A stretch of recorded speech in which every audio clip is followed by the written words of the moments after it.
Welcome back to the Real Estate Reserve Podcast. Jason Bale and Hard Money Bankers co-host Ian Horowitz, Equity Warehouse. Thanks for tuning in. Beautiful day out there today. No guest. You just get to see Ian and my ugly mugs if you're watching this on YouTube or Facebook or anywhere on video. You can also check this out at realestateireservepodcast.com and everywhere you find your podcast episodes, audio podcast episodes. So we're going to talk a little bit about lead flow, where everyone's finding their deal flow, depending on what part of the real estate investing strategy business that they're in.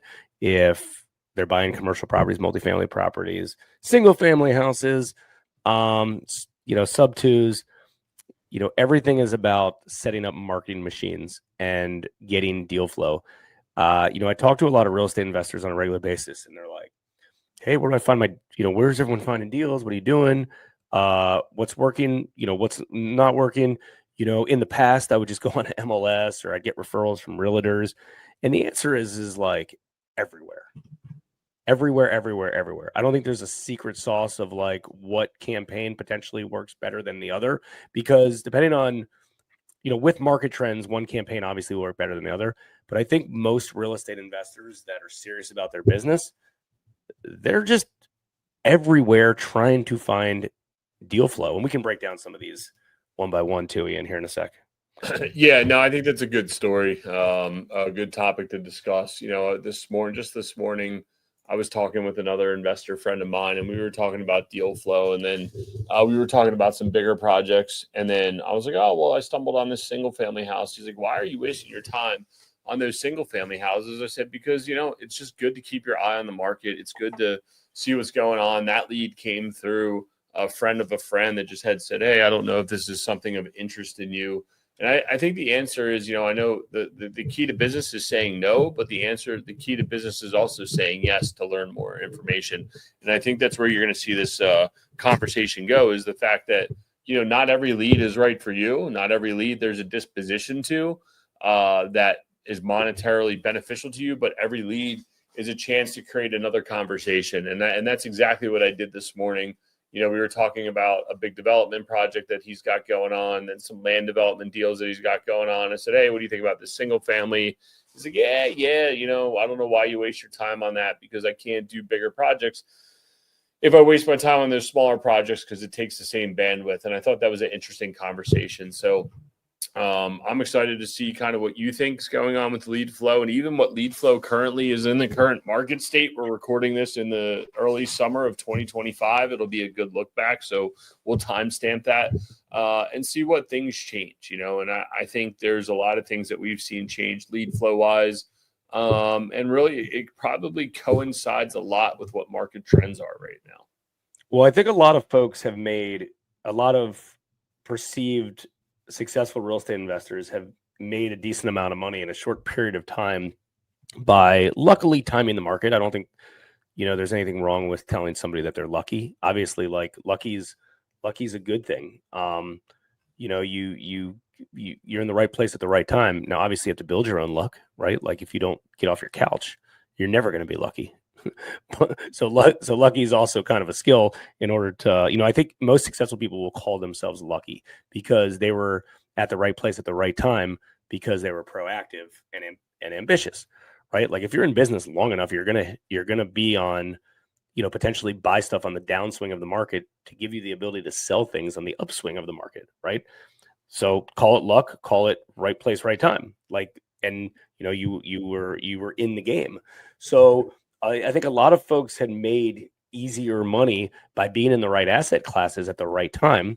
And then the other side, there's some people that might have been in the right asset classes at the wrong time, and it was a little bit more challenging, right? Like there's times that you could buy single family houses and literally double the value of them without doing much of anything in a few year period.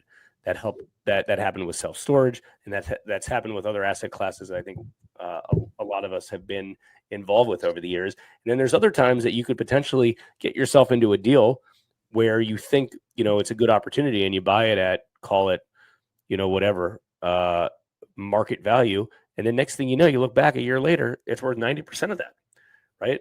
is that a good deal? Is that a bad deal? And I think it's kind of all indifferent. And what I mean by that is, as long as the fundamentals of the deal still work, maybe it's still a fine deal, right? Like there's lots of opportunities that we, obviously I would have liked to buy at a lower basis, but still bought and still cash flowed and it still made financial sense to be involved in it. And it wasn't necessarily a home run, but it was still it was still a deal that was in the portfolio that still worked out. So what drives me crazy is a lot of folks that are just like, they make some money or they get in the game and then they sideline themselves for no reason, right? Like they sideline themselves. Oh, there's no deals out there, or I got to, switch asset classes completely. And I'm not saying it's completely wrong to decide to jump into other asset classes, but I think a lot of people are just chasing shiny objects and market hopping when there is always a good time to buy every asset class that you're ever in. You ever want to be in there is. Now, could that be easier and harder in different markets? Sure. It could be easier and harder in other markets. But like just removing yourself completely from an infrastructure is challenging because like then there's the barrier entry to get back into it. If I'm like, hey, I made a ton of money as a hard money lender, I've decided I'm not going to lend anymore because I don't know what's going on in the market or I'm nervous or about that, and I just stop. That's 2 decades worth of hard work, knowledge, everything just down the drain. Restarting is very, very hard and challenging to do so. The other way to look at it is, hey, listen, let's just rework some of this stuff and try to find, opportunities that potentially work here. Nobody wants to do the heavy lifting of marketing. No, nobody does. They don't want to do the heavy lifting of finding lots and lots of deals. And no matter what side of the real estate industry you're in, you have to think as yourself as a marketer first, because none of us are quote unquote the best real estate investors, the best lenders, the best anything, right? Define what best is. Like best is like, oh, well, I know the transaction in and out better than you. Well, guess what? You don't even have a deal because you haven't done the marketing. You haven't done the heavy lifting to get that opportunity. The best person is probably the one that has, is sitting on the sidelines just analyzing stuff all day long. So the goal of this is to get opportunities and to market your ass off. And like, I don't know about you, but like 90% of our day is marketing. And I think a lot of the successful real estate investors out there will say the same thing. It's not necessarily being on the job site and doing some of the other stuff, which is important. But as you grow and scale, like your whole day should be marketing, finding opportunities. Yeah, no, I think that's 100% right. And I think we've started to notice that as I say backed out of the market, but we haven't been as aggressive in buying. And it's like, man, we spent all this time curating relationships. It's really hard to tell someone. This kind of goes back to my statement of like, no, we're not in the market right now. It's like, well, let's just continue to sniff out opportunities because we all know that brokers, people who are trying to sell, salesmen in general, they need that dopamine hit of like, oh, if I know I call Jason, I'm going to close this deal. I know if I call Ian, I'm going to close this deal, right? That's, I don't want to say important to them, but there's also better ways to say no, right? Like, hey, it's not for us right now. Keep us posted if pricing improves, right? Now you still stay on the radar and then you're kind of price anchoring down to a lower price point. Because right now we're not buying anything unless we can find something on a really, really, really, really good deal. And by good deal, I mean price wise. The market's a little upside down and we're navigating through that and making sure that we're finding the best deals possible, right? So that's really what it comes down to. Yeah, but like you said, I'm not buying unless it's at this price. So you are buying at the right price.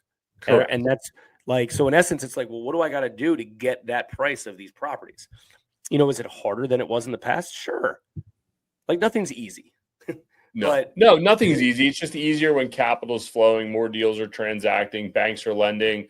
Everybody's kind of like what you're saying about from the standpoint of like lead flow and always being in it. When banks are lending all the time, things are a little easier. Life's a little easier. Right now, I don't want to say it's tough, but hey, listen, you got to grind. You got to work a little bit harder. You got to find the right deals that are going to put you on the fish. And that's a little bit different for everybody else. We haven't bought anything this year. We bought something late at the end of the fall of last year.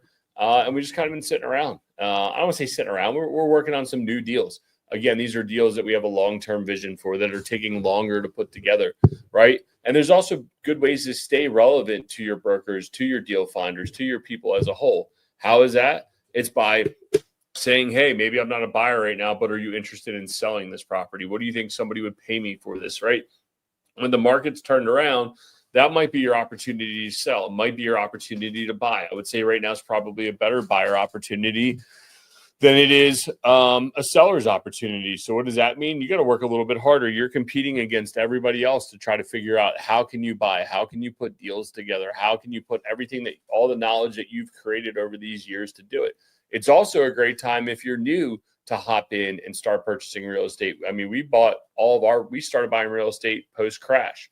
Why was that important? Well, when we bought post-crash, everybody else had PTSD from the crash. We said, you know what? We're going all in. We don't even know what the word crash means. Let's go. We put our heads down and started acquiring stuff. It's the same thing that happened during the pandemic. People who had trauma from the pandemic or from the crash were like, oh no, this is the next crash. The pandemic's here. Okay, well, the pandemic's here. We continue to put our heads down and purchase and go and grow, right? And now we are navigating everything that we need to do to continue to be successful. And it takes a little bit of hard work to get that done. So yeah, I would definitely say keep your lead sources open, always be talking in the market, utilize online forums, utilize in-person events, utilize your knowledge of your lenders. I love using lenders to find out what's going on in the world. It's just a good reason to connect and contact people to find out what's going on. All right, let's go back to your term, I'm not buying right now, because I think that's important. Like, rewind 10 years from now. Yeah. And tell me, oh, I'm not buying right now, but I need cash flow from deals. I'm going all into this business. Like, put yourself 10 years ago. Yeah. Yeah, no, you just gotta when you say you're not buying, I think that's a good point, is that like we are buying, we're just more careful to what we're buying because we're a little more in tune of what it takes today based on what we're purchasing, right? I think if I had blinders on, I could hop in the market right now. However, and we also had, this kind of goes back to a good point, kind of what you were saying, like I had blinders on. I had this insane drive to get out of my current position that I was in. And I wanted to grow something. I wanted to build something. And I had so much drive and determination to do that. Whereas today I have that same drive and determination. However, we have a lot more knowledge to the market that puts us in a position to say, well, it's not that we're not buying, we're just buying with smarter metrics, and it's harder to find deals that we actually want to purchase, right? I think that's a better way to say it. Yeah, and I mean, but I think that's an important distinction of, hey, if you're set up and you have cash flow coming in and you're in a position where like, hey, I'm, instead of trying to go buy 15 deals, single families this year, I'm trying to buy one deal, and in essence, it'll net me the same amount of money with less effort. That's a reasonable answer. I think that's a reasonable type of thing because, the successful people, they're going all in when everybody's, on the sideline and going all out. And I mean, I'll tell you the best portfolio we ever had was March 2020. And I share that with 2020 COVID time. And I share that with everybody because that's what it was. Nobody wanted to lend. Everyone wanted to, we in essence were like scared / hey, we're a business. A business is always transacting business. I'm not going to go, even though we have passive cash flow and stuff like that, I'm not going to go and not transact business. There's always a number that makes sense. So let me go find deals at those numbers. Now, as we got, bombarded with lead flow, and that's the opposite of what I think a lot of people would have thought, that's actually kind of a scary thing as well. Because it's like, imagine if like one day, you had a broker and they called you about 5 deals and all 5 of them were like, in your mind, really, really good. Like, they're like, oh shit, like these are really, really good. What do I do? You kind of have a wake up call and you say, okay, well, let me do one of them or 2 of them and not all of them, because, and that's what happens. But, also like you can go back to what you said about the deal you closed late last year. Like that wasn't originated 30 days prior to that. No, that was a year or 2 or 5 years of hard work to get to that. And that's the point. And that's why I think everyone always has to have their pulse in the market. Like this is one thing that drives me every single day, and I will never forget it.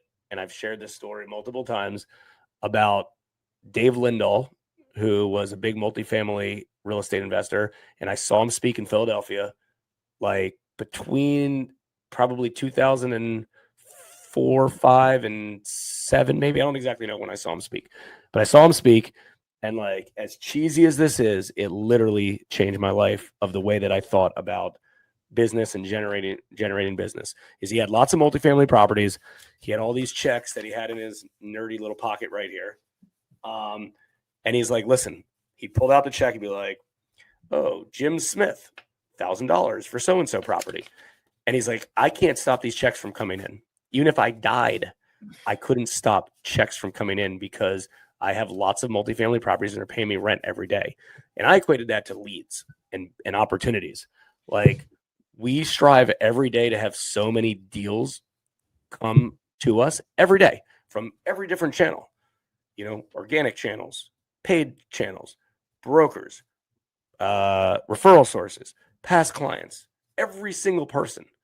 Like, I can keep a pulse on what's going on in our operation based on the leads volume that we get, not necessarily the quality, just the volume. Because if I know if somebody is reaching out to me on a regular basis, then I'm doing something right. And that was work that I put in before, hard work I put in before. So I'm going to keep putting in that hard work today so that lead machine doesn't stop, and it never stops forever. And I think that's something that a lot of people don't utilize. And hey, I'm getting out of the game, or I'm not doing this, or I'm not doing this, or I'm slowing down. It's like, just keep putting your freaking foot on the No, that's a great way to look at it, is that, like, even though, quote unquote, you might not be buying now, right? Unless the exact right opportunity comes across. Still getting deals. You are still getting deals. You are laying groundwork every single day to have that opportunity that pops up that nobody else is going to have access to. And I think that's how a lot of our deals do come up, by staying in the market, by continuing to talk to people. I think you're 100% right. And that's a great way to recap it. So not every lead that comes through the door is going to be something that gets monetized. Every lead that comes through the door is an opportunity to continue to expand your business and continue to educate people on what you have going on. I think that's a better way to look at it.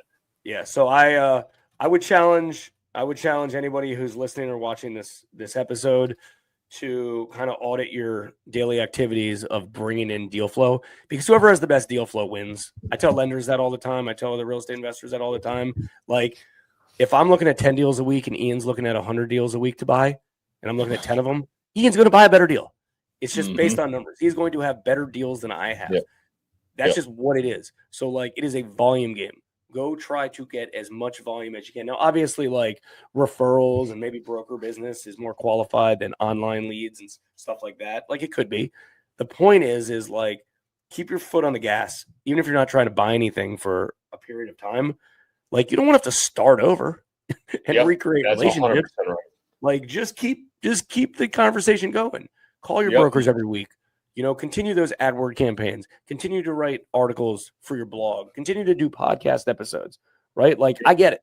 Like, you might get to a point where it's like, maybe you also get to a point that you've been as well, is like, hey, we're overwhelmed. We have too many deals right now. I can't handle them. And this happens all the time as well. People will tell me, oh, I got too many deals. I don't have enough capital. I can't do any more deals, so I'm going to stop marketing. It's like, why? Guess what? If you continue to market, you'll replace a good deal with a great deal.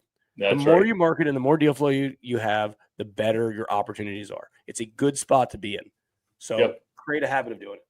No, I think that's a great way to look at it. The deal, it's the 80-20 rule we discussed about shedding the portfolio, selling off what's, is good, and let's go buy something that's even better, that's more fitting for what you're doing. That's a great way to recap this whole episode. Continue to build that lead flow, continue to do what you're doing, the actions every day. I mean, there's days that we come on this podcast and it's like, got to do another episode. And it's not like that. It's just, we got a lot of things going on. You get in here, you get wired in, you talk to the guests. You're like, man, that was this conversation here has been great. It's been eye-opening and helpful for me to realign me for exactly what I need to do. But doing these simple base to base hitting type stuff, single, will allow you to hit the grand slam. It will allow you to hit the home run.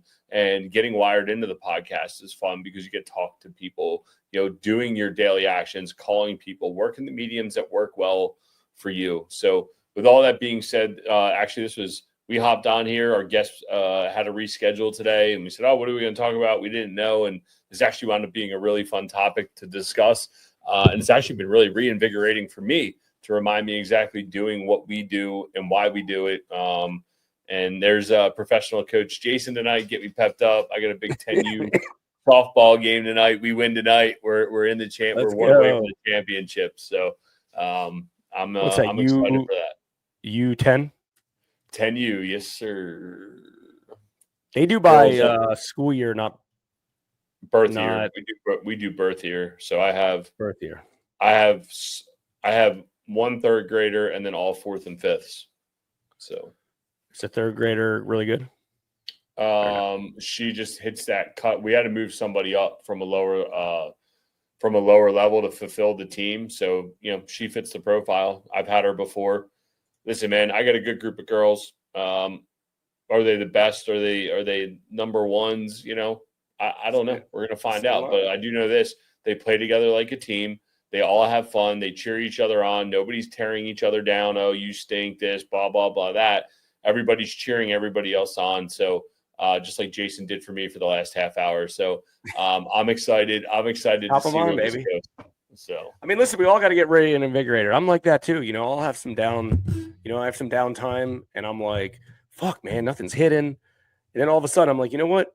Just keep freaking marketing. Just keep putting your name out there. Just keep looking for opportunities because they'll come. And you know how it goes in this business. There's good days and bad days. There's ups and downs. It's an emotional roller coaster. All right. We'll see everybody. Thanks for watching this episode of the Real Estate Reserve podcast. Give us a thumbs up if you enjoyed this episode. Feel free to comment anything related to this episode as well. Happy to respond that way, and we'll see everybody next week. Thanks for tuning in to the Real Estate Reserve podcast. Do us a favor and like, comment, and share our broadcast. It helps the algorithm and helps us spread the word too. Till next time, thank you for tuning in.